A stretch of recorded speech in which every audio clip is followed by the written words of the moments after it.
मौलाना फजलुर रहमान की तहरीक इंसाफ के वफ्द से मुलाकात के पीछे क्या कहानी थी, अली मोहम्मद खान ने सब बता दिया। साबिक स्पीकर कौमी असेंबली असद कैसर की क़यादत में तहरीक इंसाफ के वफ्द ने JUI के सरबराह मौलाना फजलुर रहमान से उनकी रिहाइशगाह पर मुलाकात की, जिसके बाद अब वफ्द में शामिल अली मोहम्मद खान का बयान भी सामने आ गया।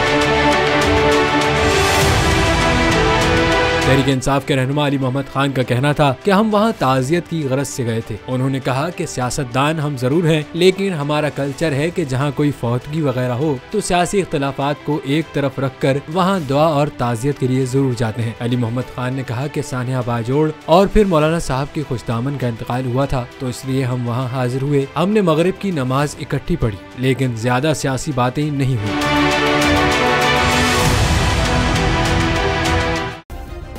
सब्सक्राइब करें और बेल दबाएं ताकि कोई खबर रह न जाए।